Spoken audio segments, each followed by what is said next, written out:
Hello everyone. मैं आकाश राजपुरिया एक बार फिर से आप सबका स्वागत करता हूँ एक नए और बेहतरीन टॉपिक में जिसका नाम है फंक्शंस। तो चलिए चलते हैं स्क्रीन पे और देखते हैं आज हम क्या समझने वाले हैं। सो तैयार हो जाओ सब। Here is the functions.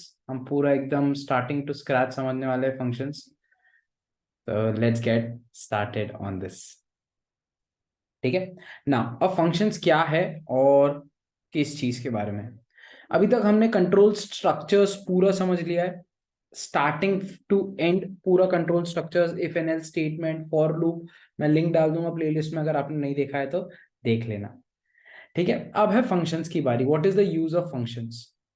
Functions का मतलब है कि हमने कोई एक चीज के लिए एक फंक्शन बना दिया। जैसे कि मुझे कपड़े धोना है, तो उसके लिए एक मशीन आती है, वॉशिंग मशीन। सो उसका फंक्शन क्या है, सिर्फ एक टास्क परफॉर्म करेगा, दैट इज कपड़े धोना। That is called as function. Function simply means कि जो काम आपको रिपीटेटिव करना है, द काम बेसिकली जो आपको अगेन एंड अगेन करना है, ठीक है, और उसको वापस से पूरा बनाना ना पड़े। जैसे वॉशिंग मशीन के अंदर एक बार हमने बता दिया कि कैसे कपड़े धोना है उसको, तो वापस ना बताना पड़े, उसको हम फंक्शंस बोलते हैं। तो इसको एग्जाम्पल के इससे समझते हैं। जैसे कि हमने अभी तक काफी फंक्शंस देख रखे। To to perform some task, to reuse it. Okay, this is very important. अगर आपको उसे वापस यूज करना है तो आप एक बार बना के छोड़ दो उसको। ठीक है, हो गया काम। जैसे कि हमने अभी तक के काफी सारे फंक्शंस देखे, जैसे प्रिंट फंक्शन देखा। प्रिंट फंक्शन में आप जो भी लिखते हो वो वो स्क्रीन पे प्रिंट कर देता है। जैसे लेंथ फंक्शन देखा था, जिसमें वो बताता है कि लेंथ कितनी है आपकी कैरेक्टर्स, आपके वर्ड की। जैसे मेरे नाम में 5 कैरेक्टर्स है, तो 5 प्रिंट हो गया। So this is the function of length. What is the function of length? To count the characters, numbers या एलिमेंट्स जो भी है, वो उसको काउंट करना, वो लेंथ का काम है। सो एक काम रहेगा, हर फंक्शन के साथ एक काम जरूर रहेगा। अब ये सब थे पाइथन के, they are called as inbuilt function. क्योंकि ये फंक्शन आपको पहले से पाइथन देता है, बट आपको आपके खुद के फंक्शन बनाने हो तो, जैसे कोई काम करवाना हो तो डेफिनेटली आप कर सकते हो। जैसे कि चलो एक छोटे फंक्शन से स्टार्ट करते हैं। अब ये फंक्शन नया है आपके लिए, पावर फंक्शन, POW लिखा। उसके अंदर मैंने लिख दिया कि मेरे को 2⁻³ चाहिए। तो ये कैसा है, मेरे को 2⁻³ चाहिए, तो मैं पावर ऑफ 2 3 लिखूंगा। सो 2 नीचे आएगा और उससे रेज़ टू पावर 3 हो जाएगा, ऐसा। That is 8। ये आपको आंसर मिल जाएगा यहाँ पे 8। अब ये फंक्शन भी आपको पाइथन देता है, बट आपको इससे मिलता जुलता एक फंक्शन बनाना है। लेट्स बना के देखते हैं। सबसे पहले तो आपको एक नाम देना पड़ेगा कोई अच्छा सा। जैसे यहाँ पे पावर एक नाम है, लेंथ एक नाम है, प्रिंट एक नाम है, तो आपको कोई ना कोई नाम देना पड़ेगा।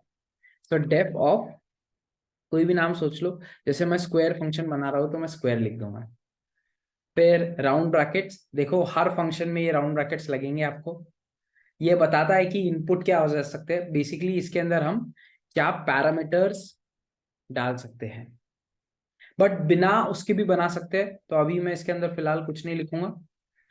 ठीक है। फिर कोलन, कोलन डिफाइन करता है कि इसकी एरिया कितनी है। ये मैंने आपको पहले भी कंट्रोल स्ट्रक्चर्स में बताया था। ये कोलन का काम ही ये है कि ये डिसाइड करता है कि कितनी एरिया उस फंक्शन के अंडर आएगा, क्या ये फंक्शन कर सकता है, उसका स्कोप बताएगा। ठीक है, तो अब मैंने यहाँ पे लिखा जैसे कि print we are in the function of square. कोई भी एक प्रिंट स्टेटमेंट लिख दी बस आपको समझाने के लिए। फिर हम यहाँ पे कोई एक नंबर ले सकते हैं, जैसे 5। ठीक है, n = 5। और फिर हम सिंपल उसका स्क्वायर ले सकते हैं, दैट इज रिटर्न। और रिटर्न नहीं करेंगे, प्रिंट करेंगे सिर्फ। Print n²। सिंपल, ये स्क्वायर का सबको पता है, n²। अब देखो इसका मैजिक, मैंने इसको रन कर दिया, देखो यहाँ पे ये रन हो गया है। बट हमें 5 का स्क्वायर तो मिला ही नहीं बराबर। अभी समझो क्या हुआ है, 1 मिनट पहले आपने सिर्फ यहाँ पे एक फंक्शन बनाया, जैसे कि आपने सिर्फ वॉशिंग मशीन बनाई है, अभी अभी तक चालू नहीं की है। सो ये सिर्फ वॉशिंग मशीन बनी है, इसको चालू कैसे करेंगे? You need to call it. तो मैं ये स्क्वायर फंक्शन को ऐसा कॉपी करके यहाँ कॉल कर दूंगा। जैसे देखो यहाँ पे हम लेंथ फंक्शन को कॉल कर रहे थे, ऐसा तो नहीं कि पाइथन चालू होते बराबर लेंथ फंक्शन प्रिंट होना चालू हो जाए, नहीं, हर फंक्शन को कॉल करना पड़ता है। So this is called as defining a function. So def stands for that. Def का मतलब ही क्या है कि डेफिनेशन लिख रहे हैं हम फंक्शन की, उसके बाद में कोई नाम, जो भी नाम आपको पसंद है वो नाम दे दो। ओके, फिर उसके बाद में राउंड ब्रैकेट्स के अंदर आप खाली छोड़ सकते हो उसको, या उसके अंदर पैरामीटर्स रहते हैं। व्हाट इज पैरामीटर्स हम समझेंगे। फिर कोलन इंपॉर्टेंट है ये बताने के लिए कि उसका स्कोप कितना बड़ा है। और फिर आपको जो भी करना है इसमें, आप नॉर्मली भी कर सकते थे सी। अब इसका क्या मतलब है कि आकाश ये प्रिंट करना, ये एंड डिफाइन करना, ये तो हम नॉर्मली भी कर सकते हैं। हाँ बिल्कुल कर सकते हो, जैसे मैंने कॉपी किया, ये दोनों इंडेंटेशन हटा दी फालतू की। सो मेरे को वैसे भी 25 मिल रहा है, we are inside a function square, ये चल रहा है। बट अब समझो, अगर मुझे इसको रीयूज करना है, ये कंसेप्ट है रीयूज का, इसके लिए मैं बोल रहा था। अब मेरे को वापस 5 का स्क्वायर करना है, तो मेरे को वापस से पूरा कॉपी करना पड़ेगा तीनों लाइन, और वापस चलाना पड़ेगा। अब फंक्शन का यूज देखो, मैं सिर्फ स्क्वायर को कॉल करूंगा, ना मुझे लिखना है कोई फंक्शन, कुछ नहीं। एक बार फंक्शन बन गया, हमारी वॉशिंग मशीन एक बार बन गई, बस अब सिर्फ फल खाना है उसका। So it is exactly like that where you can reuse the function. So 5 का स्क्वायर मिल गया हमें 25, और प्रिंट स्टेटमेंट हो गया यहाँ पे print that we are inside a function. But जब हम फंक्शन बनाते हैं, क्या हमें सिर्फ 5 का स्क्वायर चाहिए? नहीं, कोई भी नंबर का स्क्वायर चल सकता है। तो अब इसके अंदर आता है पैरामीटर्स का यूज। सो सेम फंक्शन हम नीचे बताएंगे, वापस से बनाएंगे, but this time square underscore में पैरामीटर कर देता हूं यहाँ पे पैरामीटर। सो अब स्क्वायर अंडरस्कोर पैरामीटर, इसके अंदर आप कोई एक नंबर दे, कोई भी नाम दे सकते हो, जैसे मैंने एन दिया, कोई भी दे सकते हो आप। और फिर हम वो एन यहां यूज नहीं करेंगे, हम एन डिफाइन नहीं करेंगे। दैट्स इट, हमारा टास्क हो गया। मैंने क्या किया, ये एन जो मैं फिक्स कर दे रहा था, इसको ऐसा समझो कि मेरे पास वॉशिंग मशीन थी, मैंने उसमें डिफाइन कर दिया कि मैं सिर्फ ये दो, एक ही कपड़ा धोऊंगा उसमें, जो 5 है वो ही एक ही धोऊंगा बस। नहीं, हम वॉशिंग मशीन में कोई भी कपड़ा धो सकते हैं। सेम चीज यहाँ पे है, मैंने इसको बोल दिया अब जो यूजर आपको एन देगा, जो यूजर आपको कपड़े देगा, आप उसका स्क्वायर प्रिंट करो, ना कि 5 का। सो अब देखो ये कैसे वर्क करता है। अब मैं नॉर्मली अगर स्क्वायर को कॉल करूंगा ना, तो वो एरर देगा आपको। स्क्वायर पैरामीटर को आप अगर नॉर्मली कॉल करोगे तो वो आपको एरर देगा। एरर समझते हैं, हाँ एरर काफी इंटरेस्टिंग है। Square parameter missing one positional argument. ठीक है, अब देखो इसमें दो चीजें हैं, जो आप यहां से पास करते हो ना, इसको हम आर्ग्यूमेंट बोलते हैं। ओके, मतलब कि एक यूजर है, उसने अपने तरफ से कुछ दिया, सो दैट इज आर्ग्यूमेंट। सो यहां इसके अंदर जो आप पास करोगे वो आर्ग्यूमेंट है। ओके, और यहां पे जो इसके अंदर आएगा वो पैरामीटर है। सो बेसिकली दोनों सेम है, बट आप समझ लो दोनों अलग अलग भाषा में। जैसे एक भाई है तो एक ब्रदर है। So arguments and parameters are same. But कहाँ पे क्या यूज होता है, जब आप कुछ पास करते हो तो आप पैरामीटर पास नहीं करते हो, आप आर्ग्यूमेंट पास करते हो। और जब फंक्शन को कुछ मिलता है तो वो आर्ग्यूमेंट नहीं मिलता है, वो पैरामीटर मिलता है। सो ये बस कंसेप्ट है, कोई ऐसा मेमोराइज करने की जरूरत नहीं है। सो अब देखते हैं, इसके अंदर आप कोई भी नंबर दे सकते हो, जैसे कि मैंने यहाँ पे दे दिया 10। 10 का स्क्वायर 100 प्रिंट हो गया।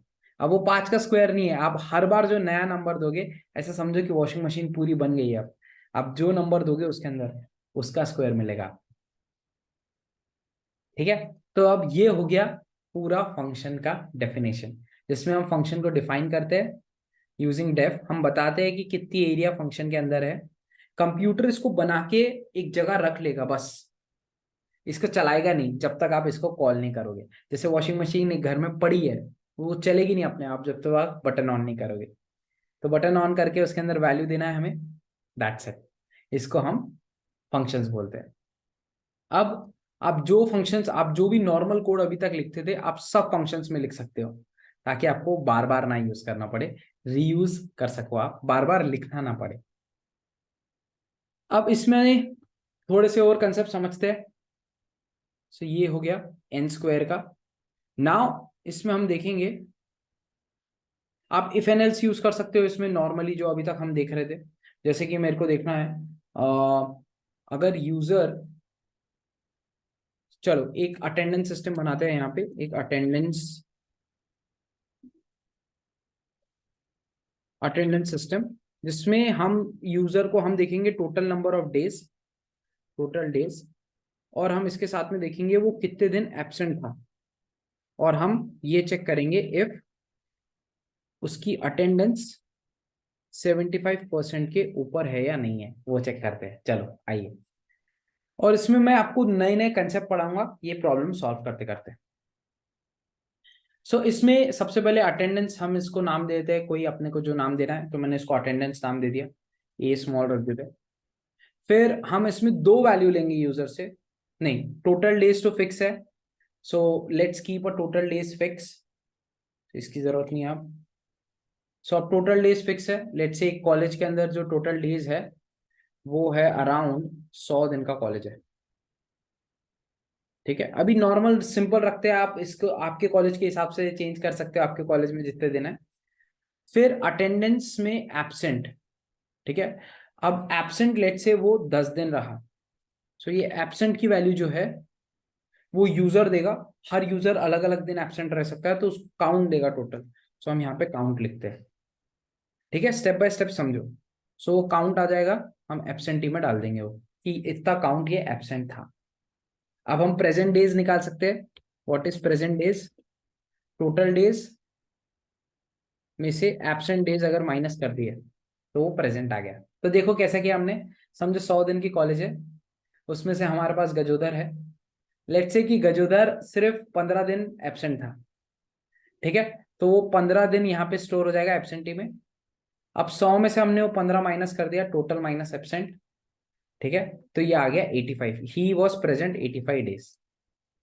अब परसेंटेज कैसे निकाल सकते हैं, परसेंटेज का फॉर्मूला सिंपल है, प्रेजेंट डेज, आपके जो भी प्रेजेंट डेज है उसको आप टोटल से डिवाइड कर दो और उसको 100 से मल्टीप्लाई कर दो, तो 85 डिवाइडेड बाय टोटल आपकी 100 डेज है इंटू 100, तो वो 85% अटेंडेंस आ गई, तो हमारा गजोदर एग्जाम में बैठ पाएगा।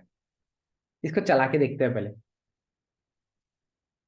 अब यहाँ पे प्रेजेंट डेज आ गया, अब यहाँ पे कैलकुलेशन है सब, calculations for attendance, like calculation for 75% criteria, ठीक है। अब मैं यहाँ पे सिंपल करूंगा, प्रेजेंट डिवाइडेड बाय टोटल, ठीक है, इसको पूरे को हम डाल देते हैं एक ब्रैकेट में, और फिर इसको मल्टीप्लाई कर देते हैं 100 से, तो ये हमारा आ गया परसेंटेज। मैं यहाँ पे लिखूंगा अटेंडेंस परसेंटेज, ठीक है। अब सिर्फ मुझे ये चेक करना है कि if this part is greater than 75 और इक्वल्स टू भी दे देते, थोड़ी सी लिबर्टी दे देते, ये value greater than equals to 75 अगर है, उस केस में हमें प्रिंट करना है यू कैन सेट,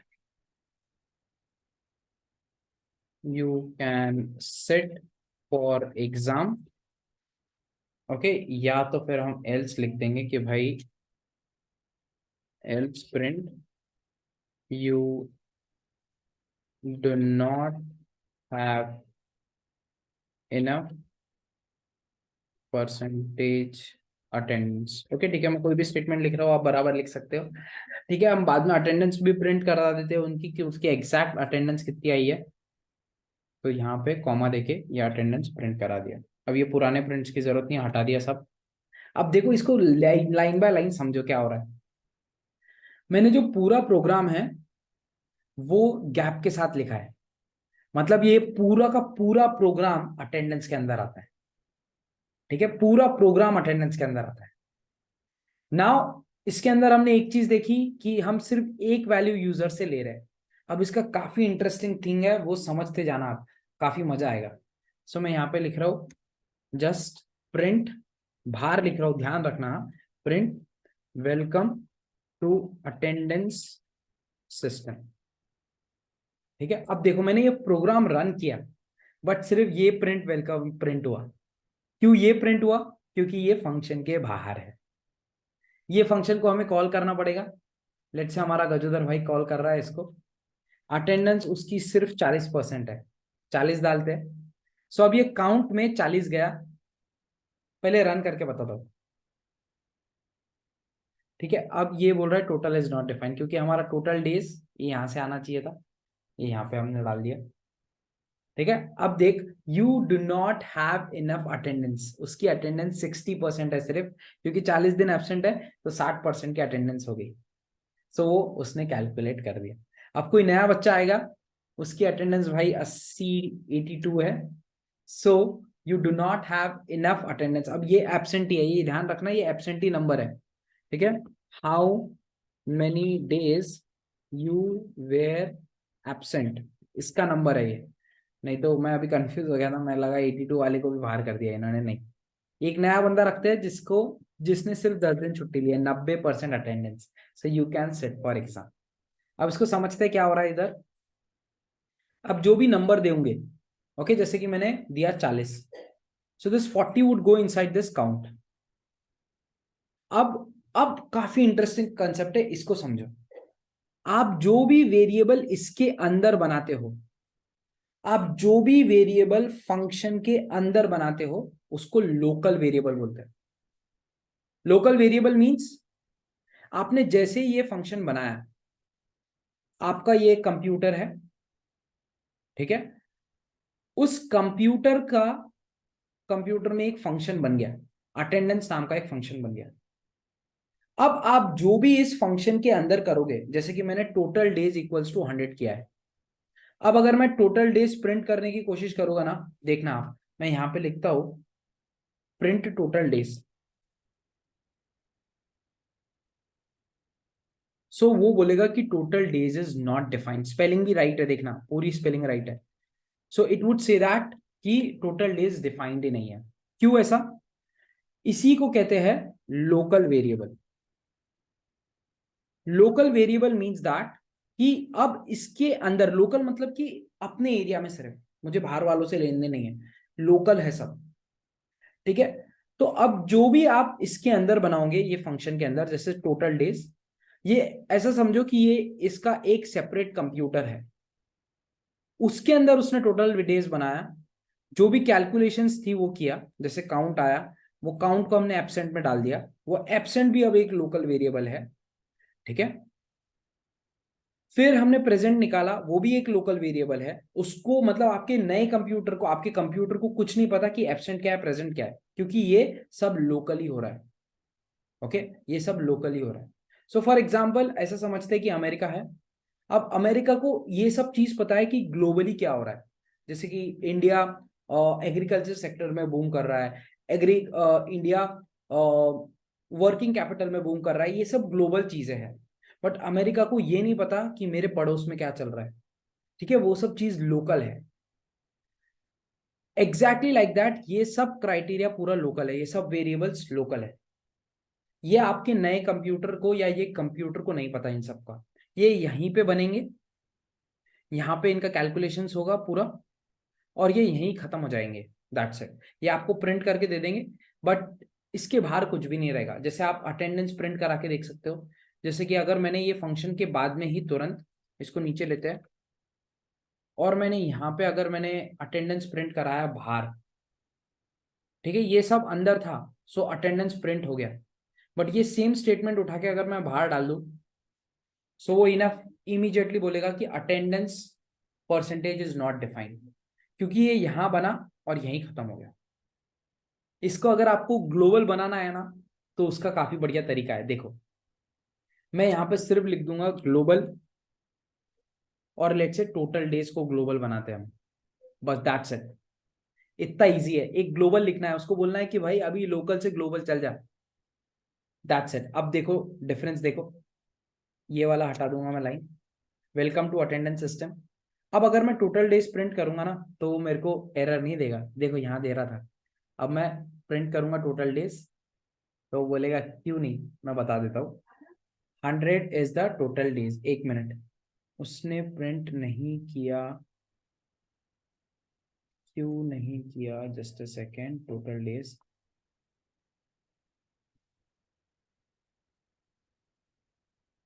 हाँ, इसने अब क्यों नहीं किया, क्योंकि हमने ग्लोबल तो बना दिया, बट इसको एक बार बाहर भी डिफाइन करना पड़ेगा। ठीक है, जैसे कि मैंने यहाँ पे टोटल डेज कर दिया, एक आपको बताना पड़ेगा कि टोटल डेज हर कॉलेज का अलग अलग हो सकता है, तो मैंने इसको नॉर्मली एम्प्टी रख दिया, अभी मुझे पता नहीं टोटल डेज हर कॉलेज का क्या है, तो आपको बना के छोड़ना पड़ेगा उसको। ठीक है, अब मैं प्रिंट करूंगा।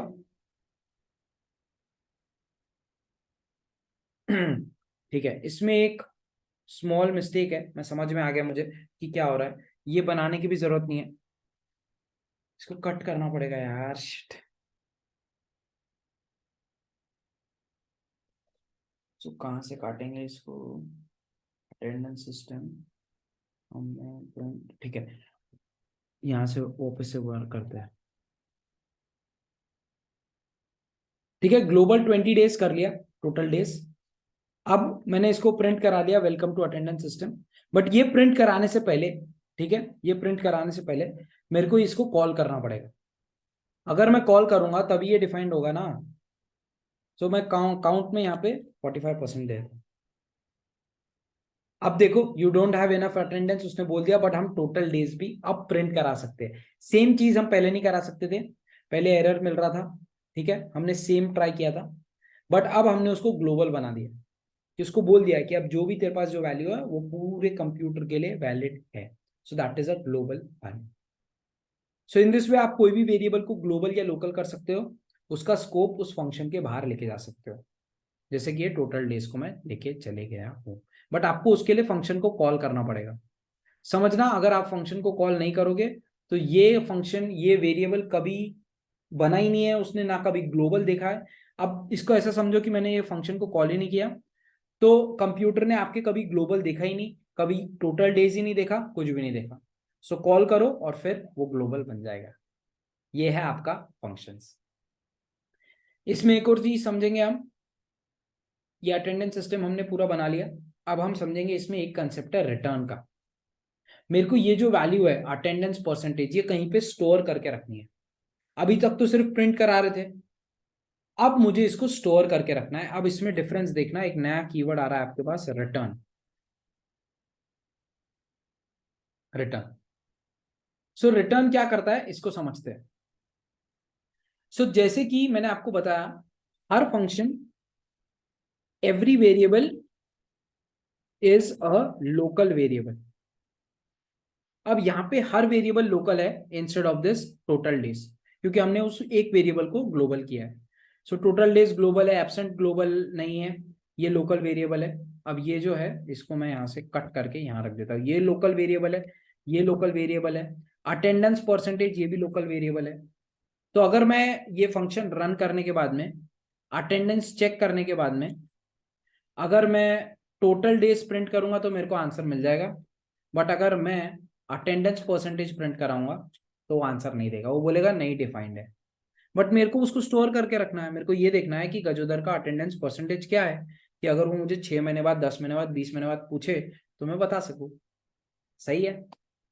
सो अब उसे स्टोर करने के लिए हम रिटर्न स्टेटमेंट यूज कर सकते हैं। हम ये कर सकते हैं कि सबको ग्लोबल बना दिया, बट ग्लोबल वेरिएबल्स की जरूरत नहीं है, समझो। आप ग्लोबल वेरिएबल्स बनाते जाओगे, आपके कंप्यूटर में उतनी मेमोरी बनते जाएगी। ठीक है, जिसका काम है सिर्फ हम उसको यूज करेंगे, वापस से उसको सेव करेंगे, उसको हम बोलेंगे रिटर्न। ठीक है, अब प्रिंट करने के जगह पे मैं, आप डिफरेंस समझना इधर, मैं इस प्रिंट को हटा के यहाँ पे रिटर्न लिख रहा हूं, प्रिंट को हटा के रिटर्न लिख रहा हूं, बस उतना सा डिफरेंस किया मैंने। अब प्रिंट और रिटर्न में फर्क समझते हैं, प्रिंट और रिटर्न में फर्क समझते हैं कि क्या है। इसको रन किया, इसको रन किया। अब देखो हमारे पास दो वैल्यू आई इसमें, क्योंकि मैंने यहाँ पे रिटर्न दो वैल्यू की है। एक है स्ट्रिंग, ठीक है, और एक है variable attendance percentage, attendance percentage, और एक है मेरा स्ट्रिंग। सो अब आप इसको कहीं स्टोर कर सकते हो दो वैल्यू में, जैसे दो वैल्यू आ रही है आपके पास, मैंने a कॉमा बी में स्टोर कर लिया। अब देखो मैजिक इसका, मेरे पास दोनों वैल्यू आ गई। मैं यहाँ पे अब ये अटेंडेंस परसेंटेज अभी प्रिंट नहीं करूंगा क्योंकि वो अभी भी डिफाइंड नहीं है, बट मेरी जो वैल्यू है वो बी में स्टोर हो गई है, देखना।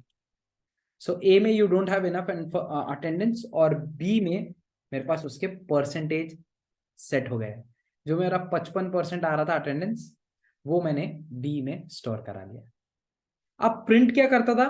प्रिंट सिर्फ ये कर सकता था आपके लिए कि वो आपको प्रिंट करके दे दे, बट आपको कोई वैल्यू यूज करना है, जैसे हमें गजोदर के केस में वो स्टोर करके रखना है। और 99% प्रोग्राम वही रहेंगे जिसमें आपको स्टोर करके रखना है वैल्यूज। तो आप to return a value, to return the value outside the function, to return the value outside the function, मतलब आपको कोई वैल्यू फंक्शन के बाहर लेके जाना है तो उसके लिए आप रिटर्न यूज करोगे। अब यहां ग्लोबल यूज नहीं करोगे, इसका मतलब समझो और इसका फर्क समझो। ग्लोबल कब यूज करोगे आप? जैसे कि आपने कोई एक वेरिएबल बना दिया, बाहर बनाया, जैसे कि देखो अब इसको एक एग्जांपल से समझते हैं। मैंने यहाँ पे लिखा डेफ, ठीक है, और उसके अंदर हम एक नंबर ले रहे हैं और हम ये चेक कर रहे हैं, लेट्स, मेरे को एक एग्जांपल इसमें ऐसा लेते हैं हम कि फॉर एग्जांपल एक वैल्यू जो फंक्शन के अंदर जाके चेंज हो। हम लेते हैं, ठीक है, एवरेज, ठीक है, माइलेज लेते हैं हम नंबर, एक कार लेते हैं और F1 मतलब कि फ्रेंड वन, ठीक है। अब देखना इसमें फर्क, काफी मस्त एग्जांपल है ये। सो मैंने मेरे कार एक मेरे फ्रेंड को देने से पहले, F1 मतलब कि फ्रेंड, ये कार मेरे फ्रेंड को देने से पहले मैंने उस कार का जो माइलेज है, और माइलेज नहीं, जो किलोमीटर्स है वो लिख के रखे, दैट इज 100 किलोमीटर्स, ठीक है, सिंपल 100 किलोमीटर्स पहले है। अब मैंने कार मेरे फ्रेंड को दी, पहले फ्रेंड को, कोई भी नाम रख सकते हैं वहां पे हम। सो this is the name of the friend, that is F1। अब मैं क्या कर रहा हूँ यहाँ पे, उसने कितने किलोमीटर्स चलाए उससे वो पूछूंगा इनपुट,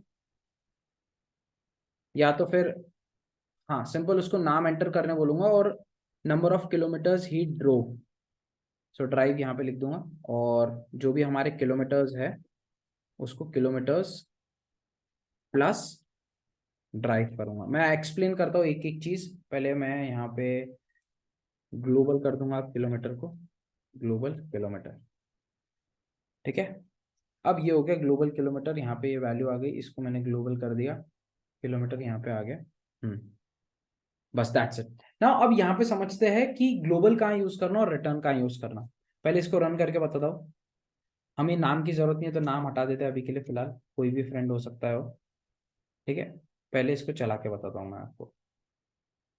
अभी किलोमीटर मेरे कार के, मैंने अभी तक दोस्त को कार नहीं दी है, सिर्फ मैंने फंक्शन बनाया है, ठीक है। अब मैं यहाँ पे प्रिंट करूंगा किलोमीटर, सो वो 100 किलोमीटर है, अभी किसने चलाई नहीं है। अब ये कार मैं वापस से हमारे भाई गजोदर को दूंगा, और उसने लेट से 20 किलोमीटर चलाई और चलाई है। अब देखो कार 20 किलोमीटर चल गई। अब क्या हुआ यहाँ पे, कंप्यूटर के पास आपके किलोमीटर रखा हुआ है जिसमें 100 है। अब मैंने बोला कि मेरे फ्रेंड ने 20 किलोमीटर और चलाई, सो वो वेरिएबल हो गया ग्लोबल। यूर 20 वैल्यू आ गई इसके अंदर, सॉरी ये ड्राइव में है 20 वैल्यू, सो वो आ गई यहाँ पे, और किलोमीटर में आ गया 100। सो 100 + 20, अब ये किलोमीटर में स्टोर हो गया। अब समझो अगर ये ग्लोबल नहीं रहता यहाँ पे, सो ये सब चेंजेस होते, किलोमीटर 120 हो जाते, बट वो सिर्फ वो फंक्शंस के लिए रहते और बाहर कुछ भी प्रिंट नहीं होता। दोनों भी एग्जांपल बताऊंगा मैं। सो मैं अभी अगर आपको किलोमीटर बताऊं, अभी अगर मैं आपको किलोमीटर बताऊं, सो वो आप 120 देखोगे, एग्जैक्टली चेंज हो गया है। बट ये सेम फंक्शन मैं अगर बिना ग्लोबल के करूं, ठीक है, और अब मैं यहाँ पे सेम चीज प्रिंट कराऊं, पहले किलोमीटर प्रिंट कराते हैं, ओके। ये दिस इज विदाउट ग्लोबल,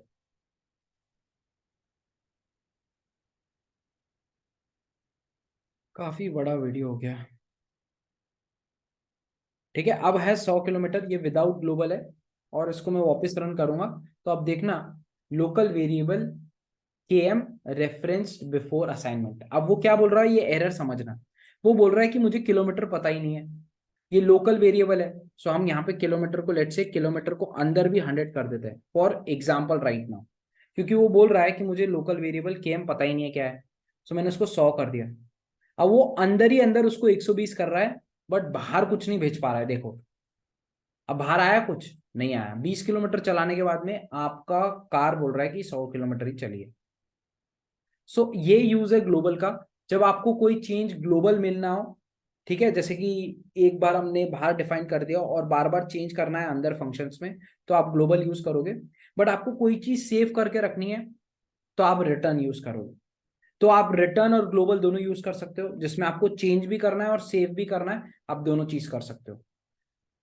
ठीक है, दोनों चीज कर सकते हो आप। जैसे कि अब मैंने यहाँ पे ये ग्लोबल वाला फंक्शन बनाया, बट मैंने यहाँ पे ये भी बोल दिया कि भाई रिटर्न कर दे तू, रिटर्न किलोमीटर।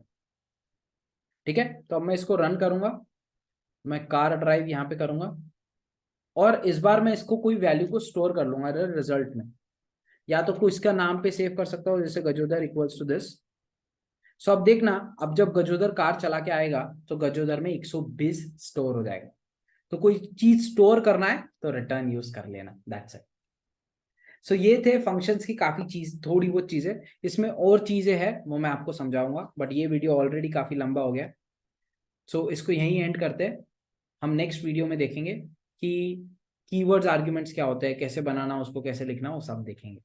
ठीक है, तो आई थिंक ये प्रैक्टिस काफी है। आप इसको कमेंट करके बताना, ये पूरी नोटबुक प्रैक्टिस करके देखना। मैं नोटबुक दे नहीं रहा हूँ, आप खुद से प्रैक्टिस करके देखना और मुझे बताना अगर कोई प्रॉब्लम आई तो। Thank you so much, bye bye everyone.